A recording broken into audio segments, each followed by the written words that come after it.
Welcome to Surya's TV. Good evening news. మళ్ళీ జన్మంటూ ఉంటే మీ కుప్పం ముద్దుబిడ్డగా పుడతా, నాలుగోసారి మీ ఆశీస్సులతో ముఖ్యమంత్రి అయ్యాను, ప్రజాక్షేత్రంలోకి వెళ్లే ముందు కుప్పం ప్రజల ఆశీర్వాదం తీసుకోవడానికి ఇక్కడికి మొదటి వచ్చాను అని చంద్రబాబు నాయుడు అన్నారు. నాకు మళ్ళీ జన్మ అనేది ఉంటే కుప్పం ముద్దుబిడ్డగానే పుడతాను, మీ సేవ కోసమే ఉంటాను. అలాంటి అరుదైన అనుభవం ఈ నియోజకవర్గం. ఈసారి ఎన్నికలు జరిగాయి. 164 మంది ఎమ్మెల్యేలు గెలిపించారు. వైఎస్ఆర్ కాంగ్రెస్ పార్టీని చిత్తుగా ఓడించారు. 11 సీట్లే గెలిచారు. అంటే ప్రజాస్వామ్యంలో ఎవరైనా సరే విర్ర వీగితే ఇదే గతి పడుతుందని ప్రజలు నిరూపించారని చెప్పి నేను మీ అందరికీ తెలియజేస్తున్నా. కుప్పం నియోజకవర్గం ఉంది, నా సామాజిక వర్గం లేదు గాని ఈ వెనుకబడిన వర్గాలే నా సామాజిక వర్గం. 40 ఏళ్లుగా గెలిపిస్తున్నారు. అందుకే రాష్ట్రంలో 8 మంది కేబినెట్ మంత్రులుగా బీసీలను పెట్టాం. ఇది ఒక చరిత్ర.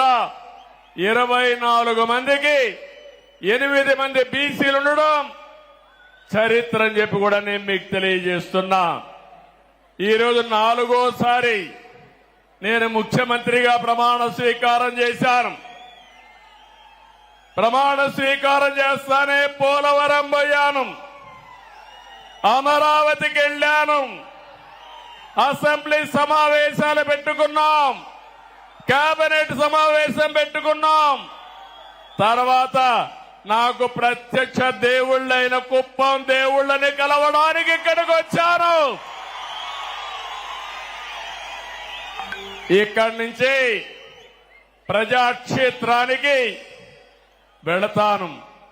వెళ్లే ముందు మీ ఆశీస్సులు తీసుకోవాలని, మీ అందరితో కలిసి మాట్లాడాలని, మిమ్మల్ని చూడాలనే ఉద్దేశంతోనే నేను ఇక్కడికి వచ్చాను. నేను ఈరోజు ఒకే ఒక విషయం మీ అందరికీ విజ్ఞప్తి చేస్తున్నాను. నేను మీకు రుణపడి ఉన్నాను. 5 ఏళ్లలో మీ రుణం తీర్చుకుంటానని మరొక్కసారి మీ అందరికీ హామీ ఇస్తున్నా, వాగ్దానం ఇస్తున్నా. అన్ని విధాలా అభివృద్ధి చేస్తాను. భగవంతుడు నాకు ఎంత శక్తి ఇస్తే. నందిగామ పట్టణంలో అన్నా క్యాంటీన్ బిల్డింగ్ ను సందర్శించిన ఎమ్మెల్యే తంగిరాల సౌమ్య. ఈరోజు ఎమ్మెల్యేగా తొలి అఫీషియల్ విజిట్ అన్నా క్యాంటీన్ పెట్టుకున్నాం. అన్ని దానాల్లోకెల్లా గొప్పదానం అన్నదానం అండి. అదేవిధంగా పేదవాళ్ళకి పట్టెడు అన్నం, రుచికరమైన భోజనం అందించాలని చెప్పి గత ప్రభుత్వంలో చంద్రబాబు నాయుడు గారి హయాంలో మరి 5 రూపాయలకి అన్నం అని చెప్పి అన్నా క్యాంటీన్లు చాలా ప్రతిష్టాత్మకంగా మేము నడిపించాం. 5 సంవత్సరాలు విజయవంతంగా నడిపాక ఈ వైసీపీ ప్రభుత్వం వచ్చాక జగన్మోహన్ రెడ్డి ఏదైతే చంద్రబాబు నాయుడు గారు చేస్తున్న పనులు నేను చేయకూడదని చెప్పి ఆ రోజు అధికారంలోకి రాగానే మరి చాలా విచక్షణ లేకుండా అన్నా క్యాంటీన్లు రద్దు చేసేసి మూసేశారు. అంటే పేదవాడికి అన్నాన్ని దూరం చేసేసి ఏ విధంగా వినాశకర పరిపాలన అందించాడో మనం చూసాం. మరి అప్పుడే చంద్రబాబు నాయుడు గారు మరి పిలుపునిచ్చారు, తప్పకుండా ఈ స్కీమ్ కొనసాగించాలి. అదేవిధంగా తెలుగుదేశం పార్టీ చాలా సీరియస్గా తీసుకొని, ప్రతిష్టాత్మకంగా తీసుకొని మీకు వీలైనంత వరకు పేదవాళ్ళకి అన్నం పెట్టండి అన్నప్పుడు నందిగాంలో కూడా దీన్ని ప్రతిష్టాత్మకంగా తీసుకొని మేము గత 5 సంవత్సరాలు కూడా పార్టీ సహకారం, నాయకుల సహకారం, కార్యకర్తల సహకారంతో మరి అన్నా క్యాంటీన్ని మేము రన్ చేయడం జరిగిందండి. ఈరోజు మంచి శుభపరిణామం. మళ్ళీ తెలుగుదేశం ప్రభుత్వం రాగానే చంద్రబాబు నాయుడు గారు ఏదైతే హామీ ఇచ్చారో అధికారంలోకి రాగానే మేము ఫస్ట్ తొలి 5 సంతకాల్లో అన్నా క్యాంటీన్ మళ్ళీ ప్రారంభిస్తామని చెప్పారు. ఈరోజు అన్నట్లుగానే ఆ స్కీమ్ని మళ్ళీ ప్రారంభిస్తున్నారు స్టేట్ వైడ్. మనస్ఫూర్తిగా చంద్రబాబు నాయుడు గారికి ధన్యవాదాలు తెలియజేస్తూ మరి ఈరోజు అన్నా క్యాంటీన్ మేము విజిట్ చేయడం జరిగిందండి. బిల్డింగ్ తెలుగుదేశంలో కట్టబడింది కాబట్టి చాలా బాగుంది, అంత స్ట్రాంగ్గా ఉంది. మైనర్ రిపేర్స్ ఉన్నాయి, ముఖ్యంగా వాటర్ కనెక్షన్ కానీ చిన్న చిన్న రిపేర్స్ ఉన్నాయి. అవన్నీ కూడా ఎస్టిమేట్ ఇప్పుడు కమిషనర్ గారు వేశారు. ఆల్మోస్ట్ 9 lakhs వచ్చింది. తప్పకుండా 100 రోజుల్లో మళ్ళీ స్టార్ట్ చేయమన్నారు కాబట్టి మేము త్వరగా దీన్ని పూర్తిగా అందుబాటులో తీసుకొచ్చి మళ్ళీ పేదవాళ్ళకి రుచికరమైన భోజనం అందించడానికి మేము తప్పకుండా తొందరగా మేము అది రెడీ చేయడానికి కృషి చేస్తాం. తప్పకుండా 5 సంవత్సరాలు చక్కగా పేదవాళ్ళు ఇక్కడ నందిగామ సెంటర్ టౌన్ కాబట్టి రకరకాల పనుల మీద వస్తారు. ముఖ్యంగా ఇది సెంటర్లో ఉంది. చక్కగా పేదవాళ్ళు వచ్చి మంచిగా తినండి. మిమ్మల్ని అందరినీ కూడా ఏదైతే 5 సంవత్సరాలు సహకరించారో అన్నా క్యాంటీన్ ప్రైవేట్గా రన్ చేయడానికి వారందరికీ కూడా మనస్ఫూర్తిగా ధన్యవాదాలు తెలియజేస్తూ 5 సంవత్సరాలు కూడా చాలా శుభ పరిణామం జరగబోతుంది. మంచి రోజులు వచ్చే చంద్రబాబు నాయుడు గారు ఎన్డీఏ కూటమిలో రాష్ట్రం సుభిక్షంగా ఉంటుంది. త్వరలో మరిన్ని అభివృద్ధి కార్యక్రమాలు, సంక్షేమ కార్యక్రమాలు ఏదైతే వాగ్దానం చేశారో ముఖ్యంగా సూపర్ 6 త్వరలో అందుబాటులోకి వస్తాయి. అవన్నీ కూడా పూర్తిగా ప్రజల్లోకి వచ్చేటట్లు మేము ఎమ్మెల్యేస్గా మా వంతు సహకారం కూడా పూర్తిగా మేము కృషి చేస్తాం తెలియజేసుకుంటూ ఈరోజు అన్నా క్యాంటీన్ విజిట్ చేసినందుకు చాలా సంతోషంగా ఉంది. ఒక మంచి కార్యక్రమంతో అఫీషియల్ విజిట్ ఫస్ట్ విజిట్ చేసి Vijayawada Nidamanuru Andhra Pradesh state beverage corporation limited సంస్థ పరిధి ప్రభుత్వం మధ్య దుకాణాల్లో పనిచేస్తున్న సూపర్వైజర్లు, సేల్స్ మ్యాన్స్కు ఉద్యోగ భద్రత కల్పించాలని కోరారు.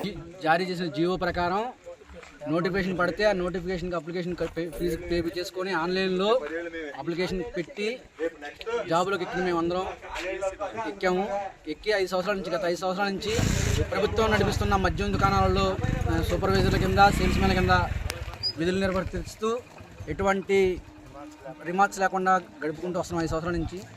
ఇప్పుడు ప్రస్తుతం తీసుకున్న ప్రభుత్వం నిర్ణయాల వల్ల ఏమన్నా మాకు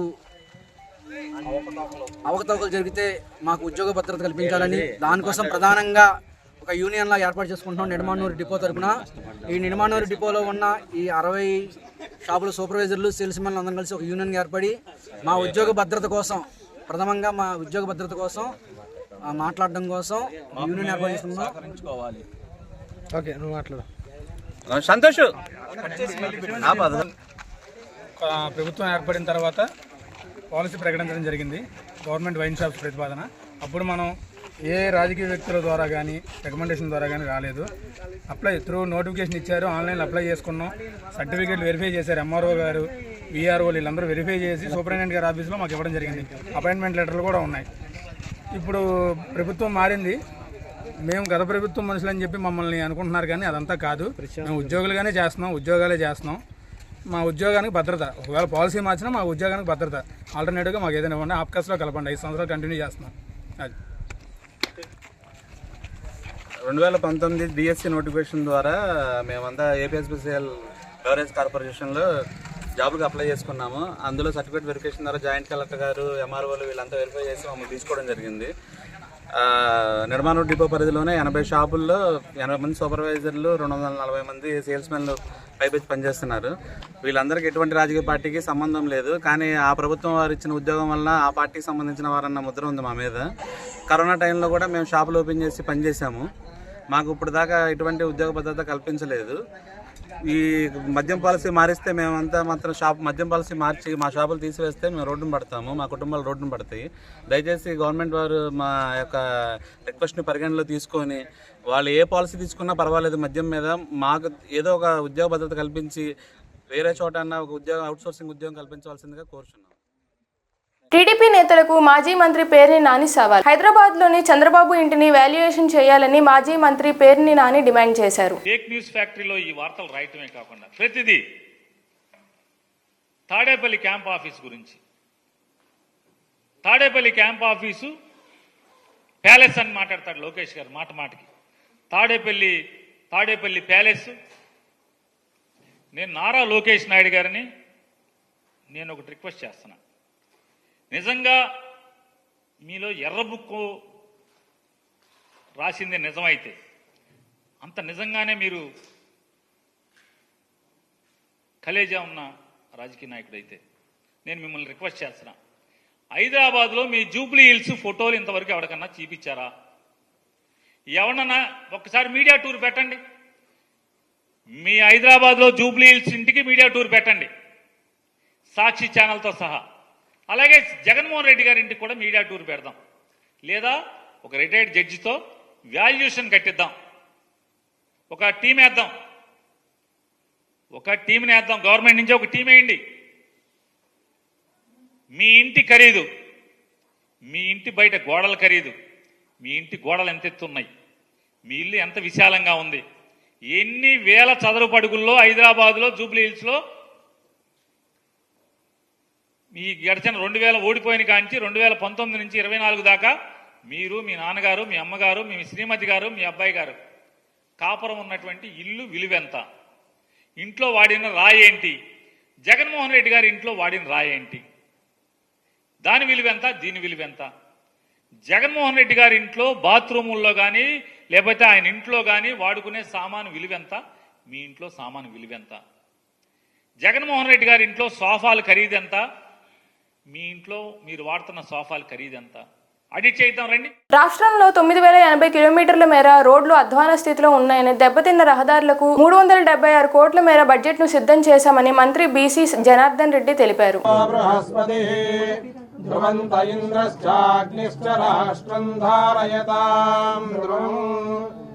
గౌరవ ముఖ్యమంత్రి శ్రీ నారా చంద్రబాబు నాయుడు గారి బాధ్యతతో నాకు ఒక బాధ్యతను ఒప్పజెప్పారు. గౌరవనీయులైనటువంటి ముఖ్యమంత్రి గారి బాధ్యతలు చెప్పినాడో అవన్నీ కూడా సక్రమంగా చేసి ఈరోజు ఈ యొక్క ప్రతి కార్యక్రమాన్ని దిగ్విజయం చేస్తానని ప్రమాణం చేస్తూ ఉన్నాను. మా తెలుగుదేశం ప్రభుత్వం హయాంలో 2014 నుంచి 19లో రహదారులు మరియు భవనాల శాఖకు 14,900 కోట్ల రూపాయల బడ్జెట్ కేటాయించడం జరిగింది. ఇందులో 12,000 కోట్ల రూపాయలకు పైగా ఖర్చు చేయడం జరిగింది. అంటే బడ్జెట్లో 80% ఖర్చు చేయడం జరిగింది. 2014 నుంచి 19 వరకు మేము చేసినటువంటి ఖర్చు అది.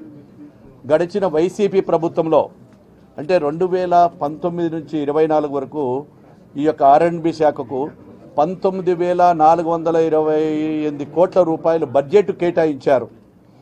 ఇందుకు గాను కేవలం ఖర్చు పెట్టింది 9,000 కోట్ల 15.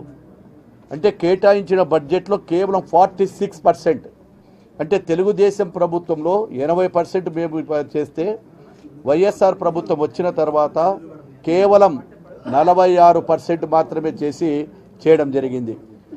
అందువల్లే ఈరోజు రాష్ట్రంలో ఎక్కడికి వెళ్ళినా బయట నుంచి కూడా ఇతర వాళ్ళు ఎక్కడైనా వేరే స్టేట్ల నుంచి కూడా ఎవరైనా పరిశ్రమలు రావాలంటే పారిపోవడం జరుగుతూ ఉంది. అదేవిధంగా రహదారులన్నీ కూడా గుంతలమయమయ్యాయి. మొట్టమొదటిసారిగా మా ఇంజనీర్లందరినీ కూడా పిలిచి ఏవైతే పార్ట్ హోల్స్ ఉన్నాయో వాటికి బడ్జెట్ వేయండి అన్ని ఇన్ఫర్మేషన్ తెచ్చుకోమన్నప్పుడు మా అధికారులు చెప్తే ఆశ్చర్యపోయాను. సార్ మీరు చెప్పేంత వరకు పార్ట్ హోల్స్ కొన్ని వరకు మేము చేయగలుగుతాము, రోడ్లే లేకపోతే ఏం చేయాలి. మంత్రిగా బాధ్యతలు స్వీకరించిన డోలా శ్రీ బాల వీరాంజనేయ స్వామి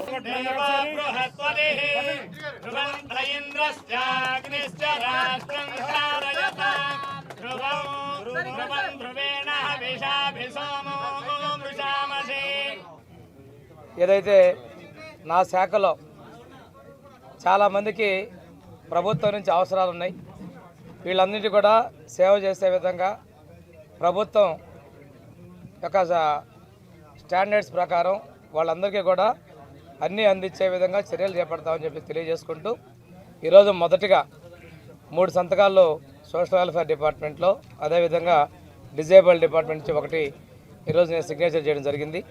ఒక ముఖ్య విషయం ఏంటంటే 2014-19 ముందు తెలుగుదేశం ప్రభుత్వంలో నారా చంద్రబాబు నాయుడు గారు ముఖ్యమంత్రిగా ఉన్నప్పుడు కొన్ని గురుకుల పాఠశాలలో అదనంగా సీట్లు ఇవ్వడం జరిగింది. గత ప్రభుత్వంలో జగన్మోహన్ రెడ్డి ముఖ్యమంత్రిగా ఉన్నప్పుడు ఈ గురుకుల పాఠశాలలో సీట్లు రద్దు చేశారు.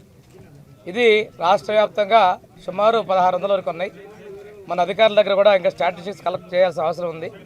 మా నియోజకవర్గంలోని సింగరాయకొండ డాక్టర్ బిఆర్ అంబేద్కర్ గురుకుల పాఠశాలలో 2020లో బైపీసీలో 40, ఎంపీసీలో 40, 80 సీట్లు రద్దు చేశారు. తిరిగి ఆ సీట్లను పునరుద్ధరిస్తూ ఈరోజు సంతకం పెట్టడం జరిగింది. అదేవిధంగా బాపట్ల జిల్లా పర్చూరు నియోజకవర్గంలోని నాగులపాలెం గురుకుల పాఠశాలలో పైలట్ ప్రాజెక్టు కింద విద్యార్థినులకి సోలార్ ప్రాజెక్టు ద్వారా వేడి నీళ్లు హాట్ వాటర్ అందించే విధంగా పైలట్ ప్రాజెక్ట్ని చేపడుతూ 15 లక్షల రూపాయలతోటి ప్రాజెక్ట్ని మంజూరు చేయడం జరిగింది. అదేవిధంగా నాగులపాలెంలోనే 9 లక్షల రూపాయలతోటి పాఠశాలకు సరఫరా చేసే కూరగాయలు, పండ్లు, గుడ్లు మరియు ఇతర సామాగ్రిని భద్రపరచుకోవడం కోసం ప్రత్యేకంగా కోల్డ్ స్టోరేజ్ రూమ్ను ఒకటి డిజైన్ చేయడం, ఇది కూడా పైలట్ ప్రాజెక్టు కింద 9 లక్షల రూపాయలతోటి పర్చూరు నియోజకవర్గంలోని నాగులపాలెంలో మంజూరు చేయడం జరిగింది.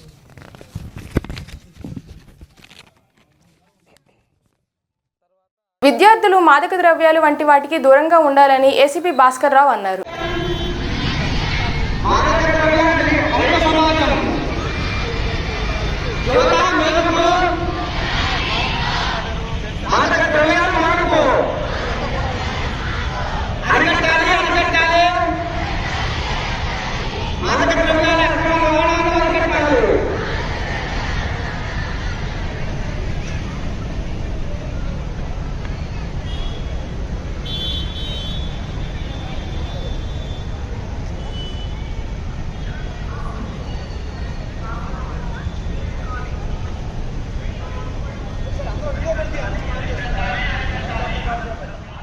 ఈ వార్తలు ఇంతటితో సమాప్తం.